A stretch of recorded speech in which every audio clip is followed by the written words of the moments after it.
출애굽기 3장 11절입니다. 출애굽기 3장 11절에서부터 14절까지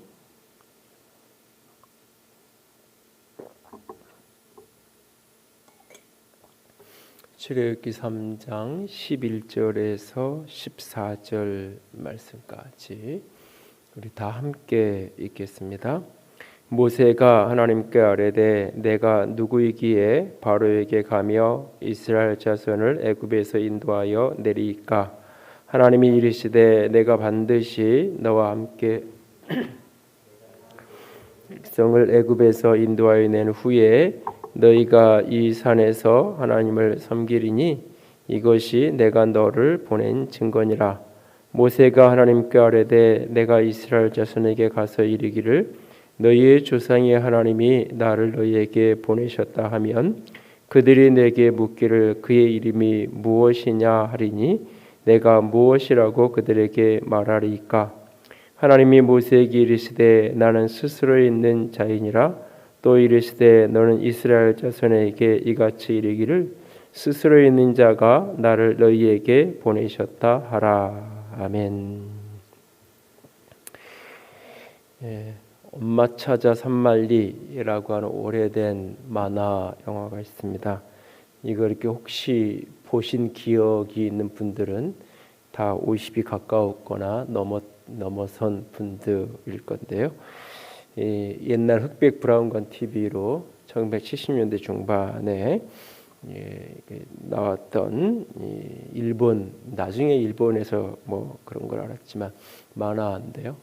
엄마를 찾아서 이제 주인공이 이렇게 이태리에서부터 떠나서 아르헨티나로 일하러 간 어머를 찾아서 이렇게 가는 그 과정 속에서 여러 가지 에피소드를 만나게 되는, 요즘 뭐 이렇게 아침 저녁 7시, 6시 그 시간대에 하던 만화 영화였던 기억이 나는데요.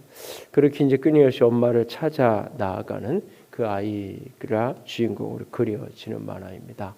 신앙의 여정은 바로 그 아이가 엄마를 찾아 나서는 것처럼 끊임없이 하나님을 찾아 떠나는 여행, 그래서 그 하나님을 경험하고 하나님을 만나고 하나님을 알아가는 여정, 그것이 바로 신앙의 여정이고 신앙의 과정이다라고 할 수 있습니다.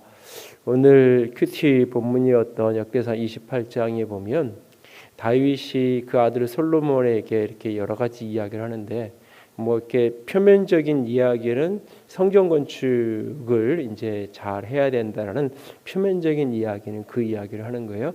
그러나 이제 내면적인 그 속에 있는 것은 그 성전 건축이란 그 일을 어떤 태도로 해야 되느냐라고 할 때 그 중심의 마음이 온전한 마음, 기쁜 뜻, 내면이 온전해야 되고 기뻐함으로 그 일을 감당해야 된다라고 말하는데, 그 온전함과 그 기쁜 뜻으로 주어진 사명을 감당하는 그 출발선, 그 앞에, 그러니까 28장 9절에 보면 다윗이 무슨 얘기를 하냐면, 사실 이 온전한 마음의 출발도 기쁜 뜻의 출발도 어디서부터 오는 것이냐? 하나님을 아는 것에서 출발한다라고 이야기해요. 그래서 내 아버지의 하나님을 알고, 그러니까 다윗이 경험하고 체험했던 그 하나님을 내가 알고, 아버지가 경험하고 아버지가 믿었고 아버지의 생애 역사하시던 그 하나님을 내가 알고 그 하나님을 온전함으로 기쁜 뜻으로 섬기기 원한다. 그런데 그 하나님이 너에게 준 아주 구체적인 사명이 뭐냐? 성전을 건축하는 일이다. 그러니까 눈에 보이는 성전을 건축하는 그 일은 얼마든지 바뀌어질 수 있는 거죠. 어떤 사람에게는 다른 일, 뭐 솔로몬에게는 그 일이었지만 다윗에게는 나라의 왕권을 세우는 일이었고 이스라엘을 견고하게 세우는 일이었던 것처럼 사람마다 그 내용은 분명히 달라질 수 있어요. 그러나 그 일을 감당하는 사람의 자신에게 주어진 부르심, 사명을 감당하는 태도가 온전한 마음과 기쁜 뜻으로 해야 되는데, 그것이 어디서부터 오느냐? 결국은 하나님을 아는 것에서부터 온다. 그래서 오늘 그 목회서신에서는 이제 그 부분은 이제 언급하지 않고 그 하나님을 아는 그 모습을 다른 표현으로 하나님의 은혜를 기억하고 그 하나님의 은혜에 대해서 감사할 줄 아는, 거기에서부터 그 온전함이 흘러나온다라는 이야기를 이제 글을 써서 같이 나눴는데요. 그 더 밑바닥이 결국 하나님을 아는 거죠. 내게 은혜 주신 그 하나님을 아는 것. 신앙의 여정이랑 바로 이 하나님을 아는 여정, 그리고 하나님과 함께 살아가는 여정이 바로 그런 여정이죠. 오늘 우리는 하나님을 얼마나 잘 알고 있나요? 내가 알고 있는 하나님은 진짜 하나님 그분인가요? 오늘부터 한 10주 정도 이 수요일마다 리얼 갓 스토리 뭐 이런 제목을 좀 붙여봤는데, 진짜 하나님 이야기, 가짜 하나님 이미지를 벗어던지고 진짜 하나님을 발견해가는, 그래서 성경이 우리에게 그려주고 있는 하나님은 어떤 분인가 하는 부분들을 오늘부터 한 10번 정도 수요일날 2월 중순이나 말까지 쭉 좀 수요일마다 같이 좀 나누려고 합니다. 오늘은 그 첫 번째 시간인데, 그 진짜 하나님을 찾아가는 가장 기본적인 원리를 오늘 조금 나누려고 합니다. 이 가짜 하나님이 아니라 진짜 리얼 그 하나님을 알아가고 경험해가는 기본적인 출발선에서 우리가 기억해야 되는 중요한 몇 가지 원리들을 먼저 생각하기 원합니다. 첫 번째는 하나님을 아는 것이 곧 나를 아는 것입니다. 하나님을 아는 것이 내가 살아야 될 이유를 아는 것이고, 하나님을 아는 것이 내가 사는 목적을 아는 거예요.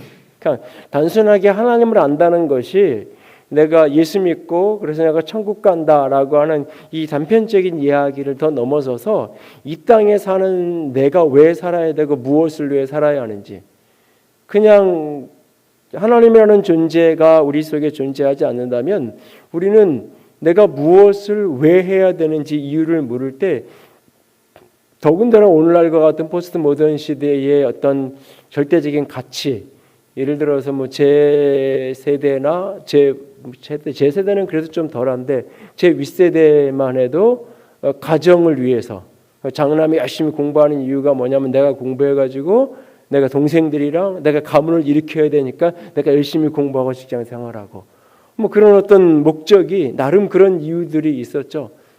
그런 것이 때로는 뭐 절대적인 나라를 위한 어떤 가치가 되기도 하고, 그러나 요즘에는 그런 어떤 절대 가치, 절대 윤리라는 게 다 사라져버린 시대가 되니까 내가 그 일을 해야 되는 유일한 이유는 뭐냐면 내가 좋으면 하는 거고 싫으면 안 하는 거예요. 내가 좋으니까 하는 거고 내가 싫으면 안 하는, 모든 일의 가치 기준의 핵심이 그런 거예요. 그러니까 내가 살고 싶지 않으면 내가 그냥 죽어도 되는 거예요. 근데 그것을 생명의 존중이라고 이야기를 하는 거죠.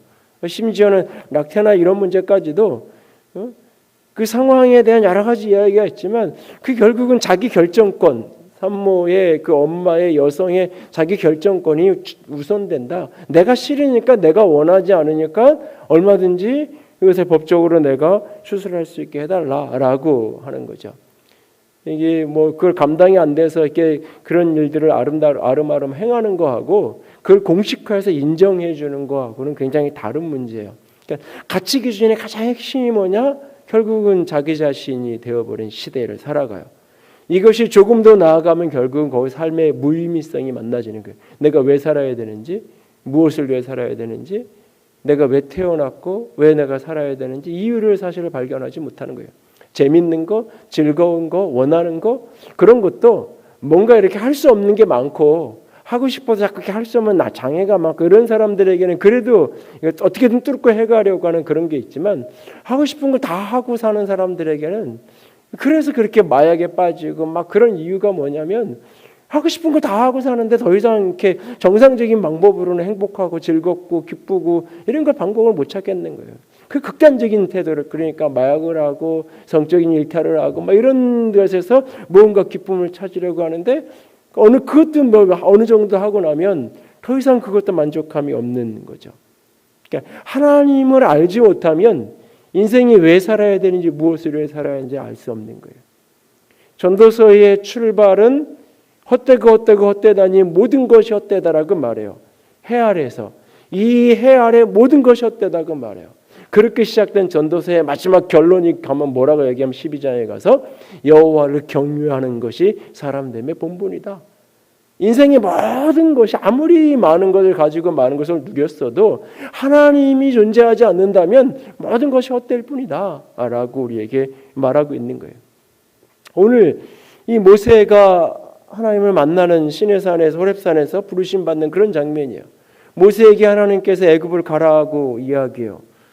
그러니까 모세가 얘기하는 거예요. 내가 누군데, 내가 무슨 자격으로, 내가 누군데 가서 뭐 그런 일을, 백성들을 데리고 나오고 그런 일을 하겠습니까? 내가 누굽니까? 라고 이야기해요.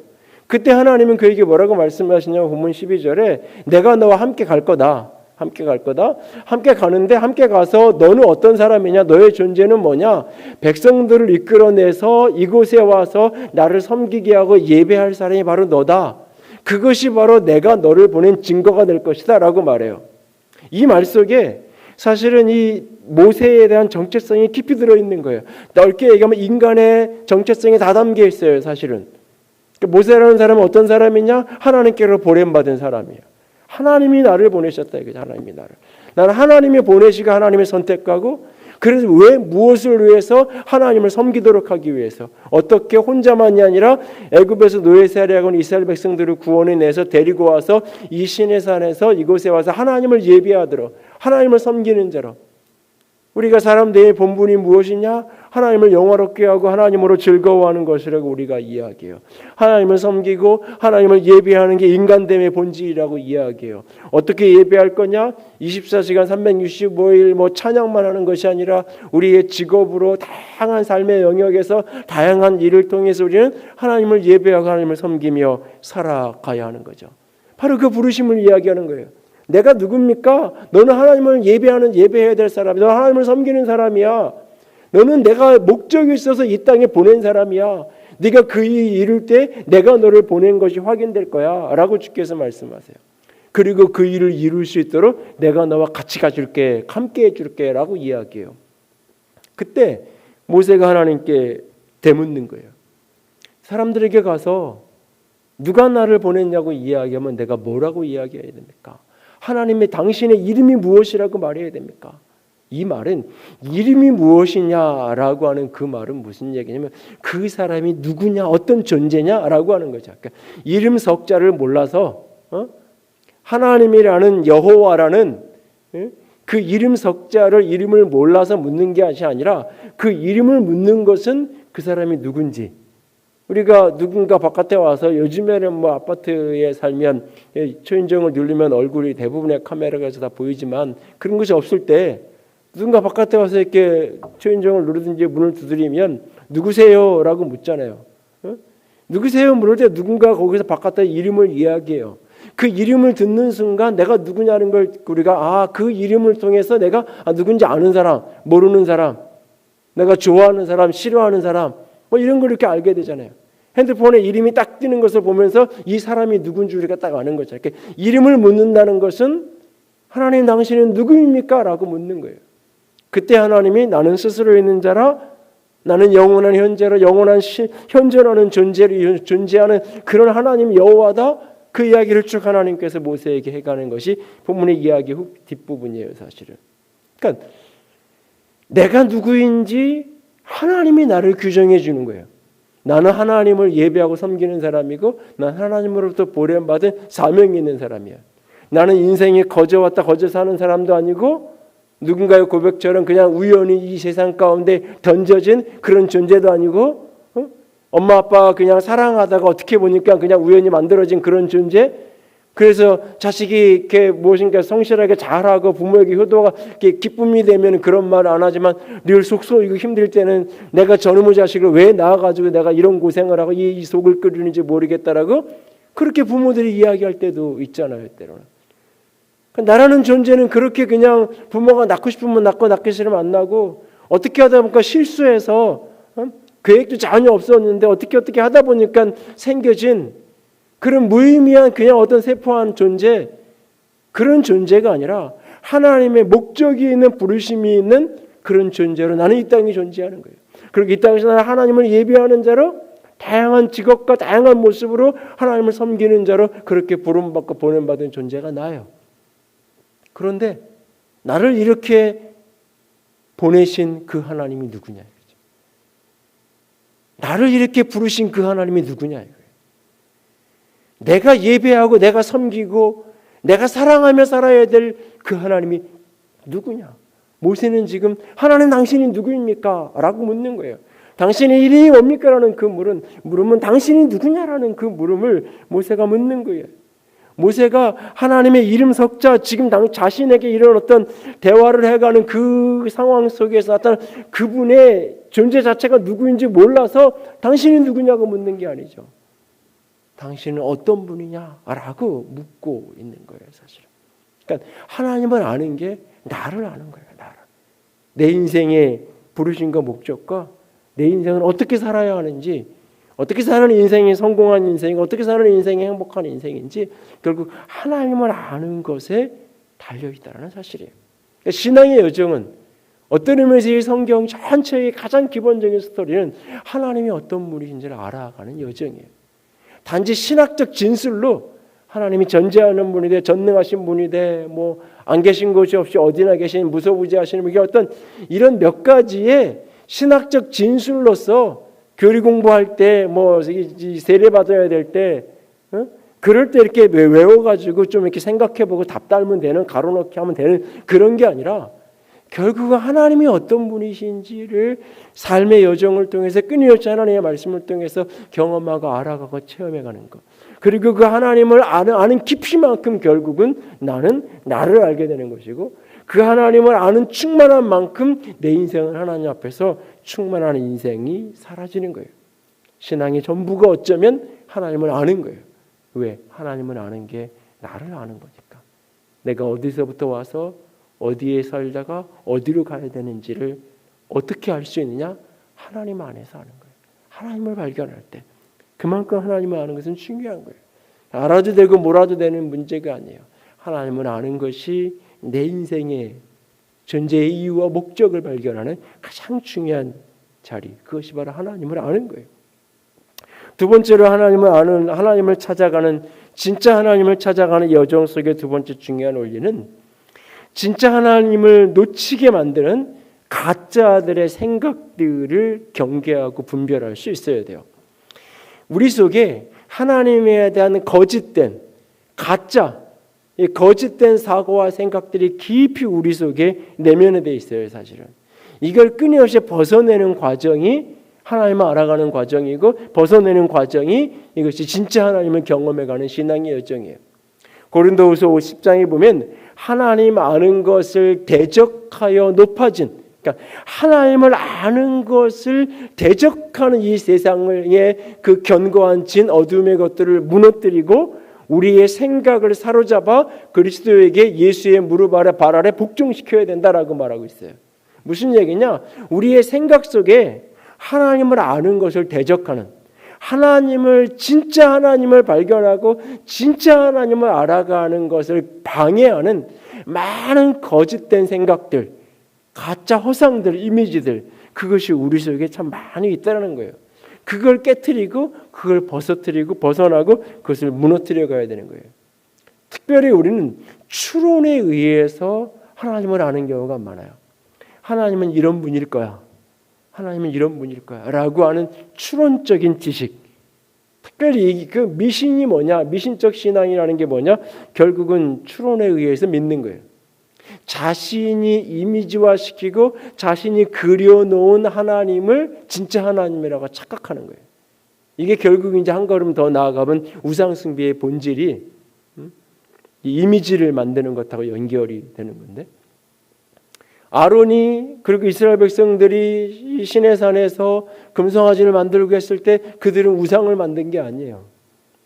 우리 더 이상 하나님 못 믿겠으니까 우리 금송아지를 믿고 살자라고 말한 게 아니에요. 자신들이 원하는 하나님이 있어요. 자신들이 기대하는 하나님이 있어요. 그 하나님은 우리가 가야 될 길을 차곡차곡 하나씩 잘 인도해 주시는 하나님이에요. 자신들이 기대하는 하나님이 있어요. 그 하나님을 애굽의 경험을 근거로 해서, 애굽의 여러 신들의 형상을 경험을 근거로 해서 그들이 송아지를 만들어 놓고 그 송아지를 가리켜서 하나님이라고 고백하고 있는 거예요. 하나님을 버리고 다른 신을 섬기는 것이 아니라 하나님을 금송아지로 형상화시켜 놓고 거기에서 섬기고 있는. 그래서 내일은 하나님의 여호와의 절이다. 하나님께 예배하자라고 하면서 축제하면서 나아가는 모습을 보게 돼요. 많은 신앙인들이 그리스도를 알기 전에 내가 세상에서 경험했던 여러 가지 미신적인 지혜, 내가 세상에서 알고 있는 신에 대한 어떤 생각들, 그것이 책을 읽었다든지 뭐 동화 속에서 이야기든지 그리스 로마의 신화의 이야기든지 내가 어떤 이방신 다른 종교를 하면서 열심히 그 신을 섬기면서 거기서 배운 거든지 어떤 거든지 끊임없이 갖고 있는 자신들이 갖고 있는 어떤 신앙적인 배경, 자신들이 갖고 있는 어떤 선입관으로 하나님을 자꾸 이해하려고 하는 거예요. 그러면서 하나님은 이런 분일 거야, 하나님은 이런 분일 거야라고 하는 추론을 하게 되어지는. 그것이 결국 어떤 의미에서 미신이에요. 특별히 한국인들에게는 이 무속신앙적인 어떤 이 사고가 굉장히 강하고 운명 결정론적인 그런 태도가 강해서 하나님의 뜻, 하나님의 인도하심, 뭐 하나님의 주권, 도우심 이런 걸 다 운명론적으로 이해를 해서 성경과는 전혀 다른 하나님의 이미지를 형성하는 경우가 굉장히 많죠. 우리 속에 하나님을 이해하고 하나님을 알아가게 진짜 하나님을 경험하는데 거침이 되는 많은 생각들을 하나하나씩 깨트려 가야 돼요. 그래서 앞으로 이제 다음 주부터 계속 나누면서 이 수요일마다 나누면서 우리 안에 있는 하나님에 대한 왜곡된 이미지, 특별히 세상에서 우리가 배운 그런 또 왜곡된 이미지들을 같이 이렇게 깨어가는. 특별히 우리가 신앙생활하면서도 사실은 이 성경 공부나 이런 이렇게 소그룹 나눔이 굉장히 중요한데 그 이유가 뭐냐면 많은 사람들이 신앙을 특별히 하나님을 어깨너머로 배워서 이해하는 경우가 참 많아요. 제대로 배운 게 아니라 어깨너머로 이렇게 곁눈질로 이렇게 배우는. 그냥 어렸을 때부터 그렇게 했으니까 그렇게 배우는.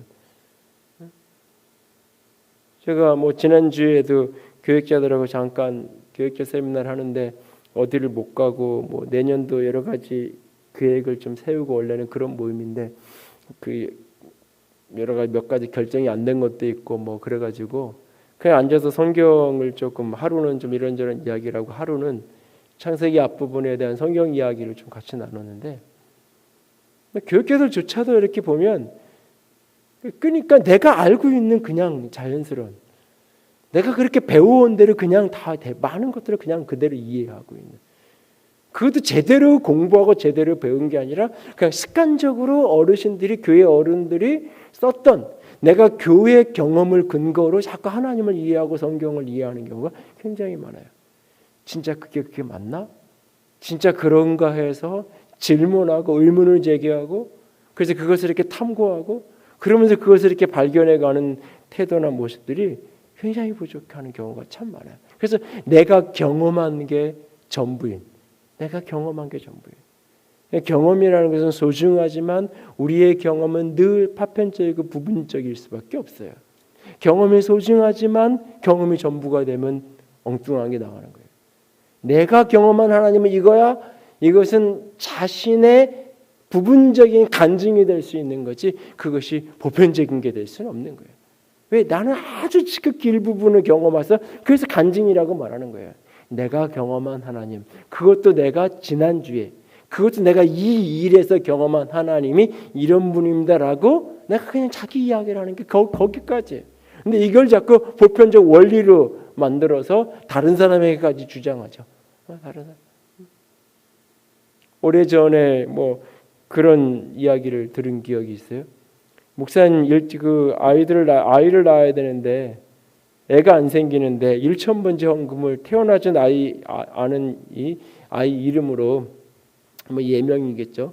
이름을 지어서 이렇게 1,000번째 헌금을 하면 태명 비슷하게 해줘서 아기가 생긴다고 누가 그랬는데 그게 진짜냐고 깜짝 놀라서 도대체 누가 그런 헛소리를 했냐고 내가 이제 그러면서 이렇게 물었던 기억이 나는데 그게 뭐냐면 본인이 그냥 그런 경험을 어떤 분이 했던 거예요.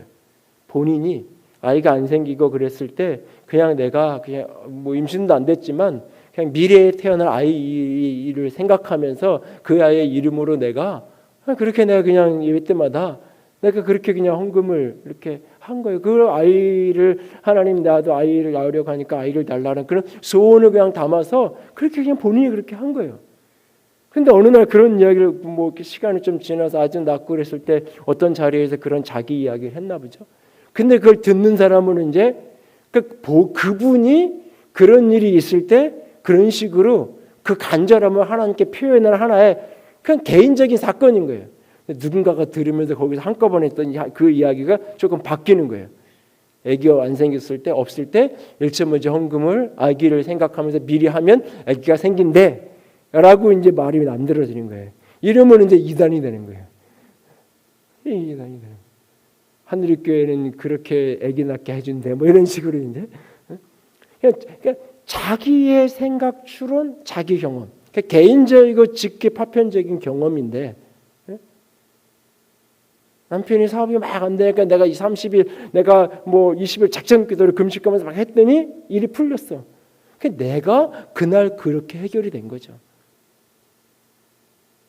때로는 하나님이 어떤 사람은 20일 작전 기도를 3번, 4번, 뭐 40일을 10번 해도 문제가 해결이 안 되는 사람들도 때로는 있어요. 근데 자기 경험, 자기 추론, 자기 생각 이걸로 자꾸 하나님을 규정하려고 하는 거예요. 거기다가 그냥 이렇게 곁불 쬐듯이 그냥 이렇게 관습적으로 쓰여지는 언어들, 관습적으로 사람들이 하던 하나님이 이런 분이야. 구약의 하나님은 율법의 하나님이고 신약은 은혜의 시대래. 누구도 그렇게 가르친 적이 없는데 교회 안에서 어디서 그런 얘기를 듣고 이렇게 이야기를 툭툭 튀어 나와서 할 때가 있어요. 전혀 상관없는. 안식일을 거룩하게 지키라고 그랬으니까 주일 성수를 해야 돼. 제가 주일 성수라는 말을 교회 안에서 안 쓰잖아요. 제가 안 쓰는데 교인들은 써요. 왜? 주일 성수라는 말이 교회 성경에 없으니까. 그리고 주일 성수가 뭔데요? 주일 성수가 주일날 예배를 참석하면 주일 성수예요? 이렇게 말해요. 주일 예배 나 오늘 참석했어. 주일 예배 했어. 주일 예배 안 했어. 이거죠. 주일 성수라는 얘기는 전혀 다른 얘기예요. 그리고 그거랑 안식일이랑은 또 전혀 상관없는 이야기예요. 사실은.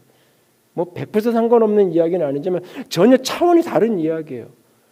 대부분 그냥 같은 이야기로 같이 얼버무려서 이야기해요. 그 같은 이야기라면 진짜 우리는 안식일을 온전히 지켜야죠. 그러려면. 근데 주일날 오후에 뭐 찬양단 그 회식한다고 식사를 가고 교사들 모임 있다고 고깃집 가서 고기 먹고 다 하잖아요. 개인적으로 집에서 야 오늘 짜장면 시켜 먹자 집에서 다 그렇게 하시잖아요. 주일 성수라는 말을 쓰고 거기다 안식일을 갖다 붙여놓고는 하는 말은 딱 하나 그냥 주일날 예배 드렸어 안 드렸어. 그래서 그 말을 제가 안 쓰잖아요. 교회 안에서. 예배 참석했는지 안 했는지. 주일 예배. 주일 대예배라는 표현도 안 쓰잖아요. 11시 예배는 대예배 참석했어? 안 쓰잖아요. 어떤 예배는 대예배고 어떤 예배는 작은 예배인가요? 소예배인가요? 그렇지 않아요. 주일 예배. 그러니까 끊임없이 우리가 다시 재해석하고 생각하고 그런 태도를 가져야 돼요. 그런 태도가 없으면 습관적으로 관용적으로 내가 차고 와서 이게 바른 성경적인 태도라고 생각하고 바른 알미라고 생각하는데 사실은 다 하나님하고는 상관없는 그냥 그건 전통이었을 뿐이죠. 그냥 그건 문화였을 뿐이에요. 내가 자라온 교회의 문화, 그 교회의 문화, 그 교회의 환경일 뿐인 거예요. 다른 데 가면 전혀 다른 이야기가 되는 거예요. 근데 그 문화를 성경적 가치로 주장을 하면 이제 갈등이 되고 주체할 수 없는 상황으로 가는 거예요, 사실은. 하나님을 알아가는 이 과정 속에서 진짜 하나님을 경험하고 진짜 하나님을 알아가려면 우리 속에 있는 가짜, 우리 속에 있는 거짓되고 가짜의 이미지 하나님에 대한 그런 생각들을 벗어가는 그런 과정들이 필요합니다. 그래서 다음 주도 그런 것들을 같이 나누면서 대비시키면서 같이 조금 더 나누려고 합니다. 세 번째로 진짜 하나님을 찾아가는 가장 기본적인 원리는 뭐냐면 우리 안에 진짜 하나님을 발견하고 알게 원하는 사모함이 있어야 돼요. 그리고 그 사모함으로 기도하고 그 사모함으로 주의 말씀을 가까이 하는 자가 되어야 돼요. 오늘 모세는 하나님이 누군지 알고 싶어서 당신이 누구냐고 묻는 거죠. 당신의 이름이 뭡니까? 라고 묻는 거예요. 우리는 그렇게 하나님께 물을 수가 없어요. 아니, 물어도 하나님이 나다, 나는 스스로 있는 자다 라고 이렇게 와서 바로 이렇게 경험시켜 주는 게 아니잖아요. 오늘날 우리가 하나님을 어떻게 알 수 있는가? 오늘날 우리가 어떻게 하나님을 깨닫고 발견하고 알아갈 수 있는가? 에베소 1장에 가면 바울이 교회를 위해서 기도해요. 에베소 교회, 그러니까 믿지 않는 사람들을 위한 기도가 아니에요. 이미 교회 안에 들어와 있는 성도들, 특별히 그 에베소 교회의 그 앞부분에 보면 구원의 서정을 이야기해요. 성부 하나님이 그들을 어떻게 사랑으로 택하셨고 성자 예수 그리스도께서 어떻게 그들을 위해서 십자가에 죽으시고 핏값을 지불하심을 은혜로 그들의 죄값을 치우셨고 속량하셨고 성령 하나님이 어떻게 그들을 인치셔서 하나님의 자녀 하나님의 백성으로 부르셨는지, 바로 너희들은 그런 존재라고 말해요. 그러니까 지금 그 편지를 받고 있는 그들은 하나님의 택함 받고 예수 그리스도의 죽음과 부활하심을 믿어 성령을 인침받아 하나님의 자녀된 하나님의 백성된 그 성도들이에요. 그들을 위해서 바울이 기도해요. 중보하며 그 교회를 위해서 기도해요. 바울은 지금 감옥에 있고 옥박같이 있는 그 교회 성도들을 위해서 기도하는 거예요. 그런데 그 기도의 첫 번째 기도에 내가 하나님 앞에 무릎을 꿇고 기도하면서 비는데 하나님께 간절히 구하는데 그 구하는 첫 번째 기도 제목이 뭐냐? 예수 그리스도의 아버지, 그 하나님께서 하나님이 어떤 분인지, 하나님 어떤 분인지 알게 해달라고. 그러니까 에베소 교회 사람들이 너희들이 하나님을 알게 하시옵소서. 하나님을 알게 해주세요. 하나님 아버지, 예수 그리스도의 아버지 되신 하나님, 이 성도들이, 이 에베소 교회 교인들이 하나님을 알 수 있도록 하나님을 좀 알게 해주세요 라고 기도하고 있어요. 이미 예수 믿는 사람들이란 말이에요. 이미 성도로 부름받은 사람들이에요.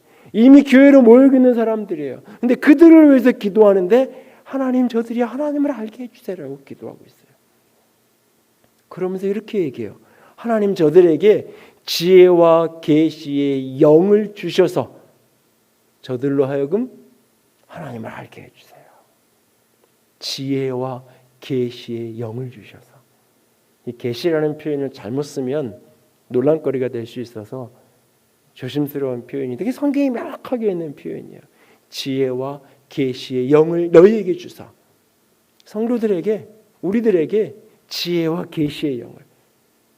여기 계시라는 것은 가려져 있는 것이 열려져서 보이는, 보물 이렇게 함이 뭐 이렇게 그 영화나 이런 데 보면 이렇게 막 밀림 속에 가서 보물 창고에서 보물 함을 딱 발견하잖아요. 그걸 다 열었을 때 그 안에 있는 온갖 금은보화가 이렇게 빛이 나면서 확 눈에 들어와서 그 속에 뭐가 있는지 발견하게 되잖아요. 때로는 각 보화를 찾았다가 너무너무 좋아하는데 탁 열었는데 이미 누가 다 가져가 버리고 빈 텅 비어 있는 그런 것을 만나기도 하잖아요. 마치 그런 것처럼 이 겉으로 보기엔 아직 저 안에 뭐가 있는지 모르는 거예요. 그 가려진 것을 열어서 그 속에 있는 것을 보게 하는 것, 그게 계시예요. 가려져 있는 것을 펼쳐줘서 커튼 뒤에 있는 것이 무엇인지 모르는데 열어서 그것을 보여주는 게 계시예요. 하나님이 계신데 눈이 가려져서 하나님을 보지 못한단 말이에요. 하나님을 알지 못한단 말이에요.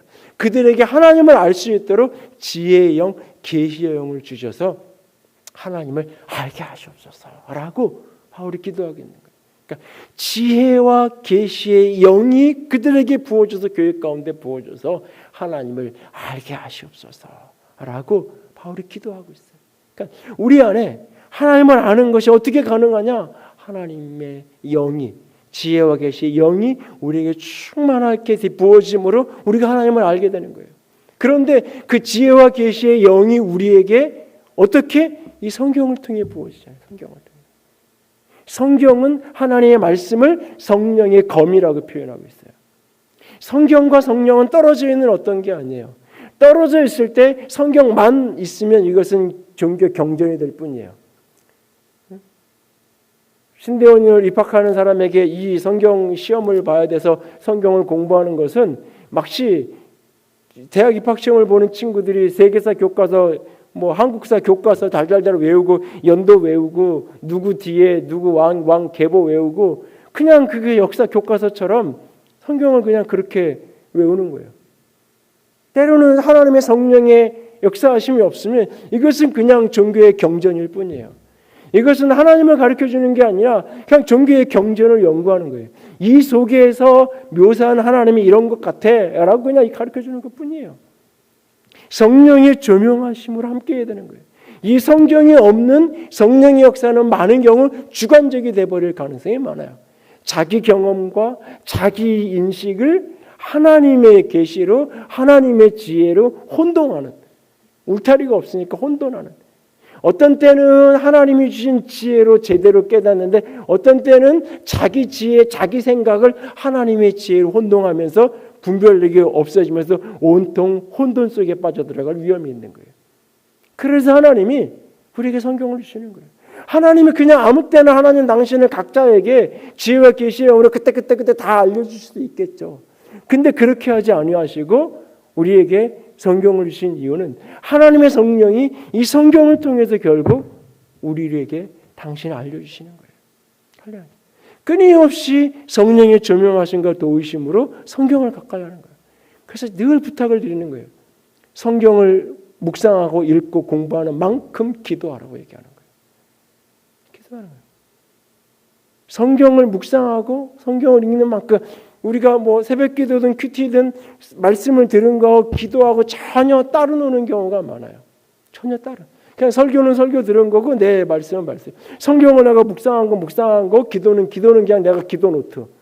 그러니까 별개의 사건으로 해석을 하는 별개로. 아니요.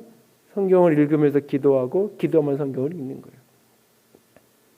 모든 기도의 사람으로 알려진 사람들의 기도의 이야기들, 기도 일기들을 보면 그 속에 성경으로 가득해요. 성경 말씀으로 가득. 그냥 이렇게 성경을 인용하면 하나님이 잘 들어주시니까 이런 차원이 아니에요. 끊임없이 성경으로 기도하고 기도로 성경을 묵상하는 거예요. 이게 같이 맞물려 있어요. 성경을 깊이 묵상하는, 그냥 학문으로 공부하는 지식을 아는 사람이 아니라, 지식을 연구하는 사람이 아니라 진짜 성경 속에서 하나님을 만나는 사람은 그 읽는 자체가 그냥 기도예요. 그냥 분석하고 해석해가는 게 아니라 끊임없이 읽다가 행간에 단어 사이사이에 끊임없이 엎드려서 하나님의 조명하심을 묻는 거예요. 성령 이게 무슨 뜻일까? 이걸 어떻게 풀어야 되고 어떻게 내가 받아들여야 될까? 끊임없이 기도하면서 그걸 해가는 거예요. 자기 지식과 정보를 가지고 해결하는 가는 게 아니라 하나님의 성령과 하나님의 말씀이 함께 어우러지면서 그 속에서 결국 그곳에서 가르쳐준 하나님을 우리가 경험해가고 알아가고 체험해가는 거예요. 그래서 끊임없이 하나님을 알고자 할 때 그 하나님을 진짜 하나님을 알아가고 싶은 그런 사모함을 가지고 기도하고 그런 사모함을 가지고 끊임없이 말씀을 묵상하는 거예요. 말씀과 성령이 같이 맞물려서 끊임없이 하나님을 알아가고 말씀으로 성령으로 지혜와 계시의 영으로 말씀으로. 호세아 선지자에 보면 이 백성이 지식이 없어서 망한다 그래요. 이 백성이 지식을 버렸다고 말해요. 하나님을 아는 지식을 버렸고 하나님을 버렸다고 말해요. 그래서 나도 너희를 버릴 거라고 말해요. 동시에 하나 이렇게 말해요. 너희들이 내 율법을 버렸기 때문에 나도 너희를 버렸다고 말해요. 그러니까 하나님은 하나님의 말씀을 버린 것과 하나님을 버린 것을 동일하게 취급하는 것을 보게 돼요. 말씀으로 하나님이 계시되고 하나님이 알려지는 거니까. 결국 우리가 하나님을 알아가고 하나님을 경험해가기 위해서는 결국은 말씀으로.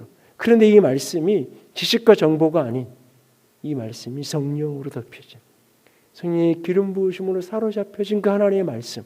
하나님의 말씀. 그것이 결국은 우리로 하여금 하나님을 알아가게 하는 자리로 우리를 이끌고 가는 거예요. 끊임없이. 오늘도 우리가 믿음의 여정을 따라가면서 진짜 하나님을 경험하고 알아갔으면 좋겠어요. 그런 사모함이 우리 속에 더 커졌으면 좋겠어요. 하나님을 알고자 하는, 하나님을 체험하고자 하는, 하나님을 경험하고자 하는 진짜 하나님, 그 하나님을 더 깊이 경험하게 하는 사모함. 그 사모함을 가지고 말씀을 대하고 숙제를 위한 게 아니에요. 형식을 맞추기 위해서가 아니에요. 그 사모함을 가지고 기도하는. 내가 그래도 예수 믿는 사람인데 집사인데 이 정도는 기도해야지, 그런 의미가 아니에요. 하나님을 경험하고 알아가기 위해서 끊임없이 말씀과 기도로 주님 앞에 머물러 있어서 하나님을 더 충만하게 알아갈 수 있는 은혜가 있기 원합니다. 개인적으로 이런 어떤 영적인 사역, 성령 사역 이런 부분에 대한 논란도 있고 그럼에도 불구하고 교회 안에서 이런 것들을 오픈해 놓고 하게 된 가장 중요한 이유가 몇 가지인데 그 중에 하나가 이 부분이에요. 사실은 제 친구들이나 제 대학 시절이나 뭐 그 이후에 저를 바깥에서 아는 친구들은 우리 교회에 가끔 잘 이게 우리가 오후 예배가 없어서 외부 강사 올 기회도 많고 그러지만 어쩌다 한 번씩 오든지 우리 교회 이야기를 전해 듣든지 이렇게 종렬이가 교회 이렇게 한대 이런 얘기를 이렇게 좀 바깥에서 이렇게 누가 얘기해서 전해 듣든지 우리 교회 부교육자를 했던 친구들 중에 이렇게 알아서 이렇게 이런 스타일을 목회하세요라고 이야기를 들으면 다 깜짝깜짝 놀래요. 어떻게 그렇게 금요 기도에 이렇게 하면서 한 2시간 반씩 기도하고 이렇게 한대요. 그래? 찬양을 이렇게 한대요. 다 사실은 놀래요. 제 성향과 자리가 전혀 거리가 먼 자리라는 이야기를 하고 싶은 거예요. 그런데 왜 그 모든 것을 받아들이고 찬양을 그렇게 강조하고 기도가 그렇게 중요하다고 이야기하고 끊임없이 하나님의 성령이 인도하심과 역사하심에 대해서 우리가 마음을 열어놓고 가야 된다고 말하는지 나는 아는 게 있어요. 내가 성령이 내 안에서 새롭게 역사하기 이전과 이후에 내가 성경을 보는 게 어떻게 달라졌는지 다른 사람을 보아도 나는 아는 게 있어요.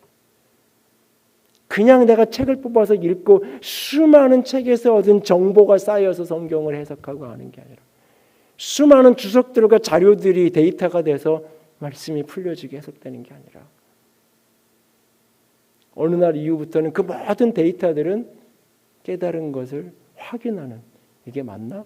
이렇게 해석해도 되는 건가? 이게 옳은 건가? 근거가 있는 건가? 그것을 확인시켜주는 데이터로서 의미를 갖는 거지. 하나님께서 끊임없이 가르쳐주고 말씀하시고 해석하고 말씀으로 기도하고 기도로 말씀으로 그러면서 하나하나 풀어가는 거예요. 그래서 제가 예수만화 성경 공부를 수년째 했던 공부를 또 하고 어떤 거는 7번, 10번 로마서 같은 거 거의 한 10번 다 되는 것 같은데 성경 공부를 계속 해가지만 할 때마다 새로운 것들이 안 보이는 게 보이고 할 때마다 제가 강의 그 성경 공부하는 강의안을 다 만들어 놓고 답지를 다 만들어 놨는데 공부를 시킬 때마다 답지를 수정을 해요. 10문제면 그 중에 한두 문제는 수정하는 게 틀려서 바꾸는 게 아니라 그것을 설명이 더 풍성해지고 이게 이런 뜻이구나. 하나님 앞에서 우리가 끊임없이 하나님을 알아가는데 어떤 방법으로 알아가느냐? 내 개인의 경험이 중요하지만 경험으로 아는 것은 부분적일 수밖에 없어요. 우리는 하나님을 성경으로, 말씀으로, 하나님을 성령으로, 영으로 알아야 돼요. 지혜와 계시의 영이 우리에게 부어져서 이 말씀을 해석하게 하고 말씀이 깨달아지게 하고 보여지게 하고 그 말씀 속에서 살아계신 하나님을 보게 되어지는 축복이 저와 여러분에게 있기를 원합니다. 이 수요일 동안 같이 수요일마다 우리가 앞으로 몇 주 동안 계속해서 기도하고 사모하면서 하나님은 어떤 분이실까? 그런 부분들을 더 알아갔으면 좋겠고 그리고 그런 하나님의 모습을 붙들고 한 주간 또 기도하고 씨름하고 그러면서 그런 하나님이 실제로도 성경을 통해서 예배 시간에 배우고 나누는 것으로 끝나지 않고 하나님이 그런 분이구나라고 끄떡끄떡거리는 것으로 끝나는 것이 아니라 한 주간을 살아오면서 그런 하나님의 실제적 사건으로 경험될 수 있기를 기도하고 그렇게 마음을 열고 하나님 앞에 사모함으로 또 나아가서 하나님을 더 깊이 경험해가고 알아갈 수 있는 저와 여러분이 되기를 원합니다. 오늘 모세가 나는 누구입니까? 내가 누구입니까? 그리고 하나님 당신은 누구입니까? 우리가 하나님을 더 깊이 알아서 나를 알고 하나님을 알고 그래서 하나님이 주신 인생의 목적대로 살아서 하나님 앞에 인정받고 칭찬받는 저와 여러분이 될 수 있기를 주님의 이름으로 부탁을 드립니다. 함께 찬양합시다.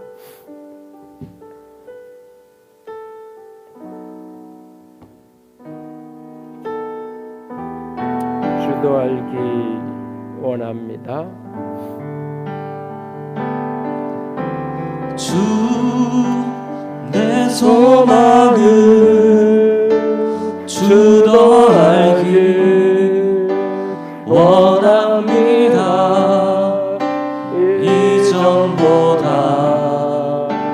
더 가까이 가기 원합니다.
같이 기도하기 원합니다.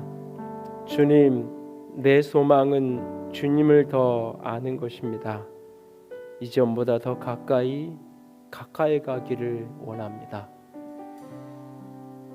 내가 하나님을 안다 하는데 이 알미 더 깊어지기 원합니다. 더 충만해져 가기 원합니다. 그래서 하나님의 그 깊은 곳, 그 깊은 곳에 있는 그 사랑을 깨닫고 그 사랑이 나를 변화시키고 나를 바꾸어 갈 수 있기를 원합니다. 주님, 내게 지혜와 계시의 영을 가득 부어 주시옵소서. 같이 기도합니다. 사랑의 하나님, 영광의 하나님, 주님을 알기 원합니다. 주님을 더 알기를 원합니다. 주께서 우리를 들어 주시옵소서. 아버지, 내가 주도 알기 원합니다. 주님을 더 깊이 더 충만하고 내가 알아갈 수 있기를 간절히 원합니다. 아버지, 도우시옵소서. 주의 빛으로, 주의 사랑으로, 주의 생명으로 가득 아버지, 내가 더 가까이 주님의 품에 안겨져 주님을 알았던 사도 요한처럼 그렇게 주님을 알아갈 수 있기를 원합니다. 아버지, 충만하게 주님 주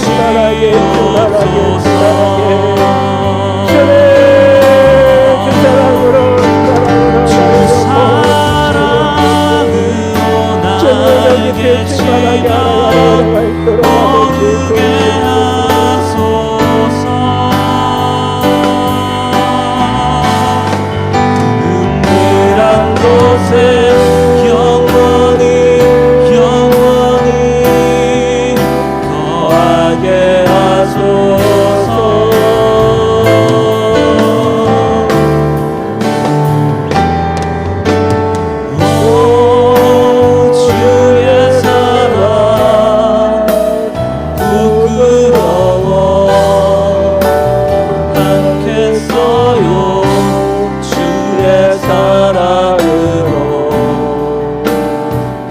변화시켜 주시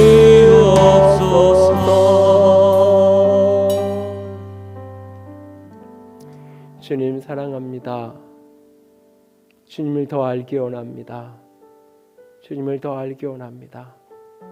멀찍이서 누군가가 전해준 이야기로, 멀찍이서 곁불째듯 그렇게 주워 들은 이야기로 아는 것이 아니라 가까이서 그 친밀함으로 주님을 아는 자가 되기를 원합니다. 그 주님 안에서 내가 누구인지, 내가 서 있어야 될 자리가 어디인지, 내가 가야 될 길이 어떤 길인지 깨닫고 주와 함께 그 길을 걸어가는, 내가 아는 주님과 함께 주님 주신 그 길을 걸어가는 복된 사람, 영광된 인생 되게 하여 주시옵소서. 주님 사랑합니다. 주의 이름으로 축복합니다. 우리 주님 예수님 이름으로 기도드렸습니다. 아멘. 이제는 우리 주 예수 그리스도의 은혜와 하나님 아버지의 놀라우신 사랑하심과 성령 하나님의 교통하심과 기름 부으심이 오늘도 주도 알기 원하는 지혜와 계시의 영으로 충만케 되어지기를 소망하는 모든 이들 위해 이제로부터 영원토록 함께 있을지어다. 아멘.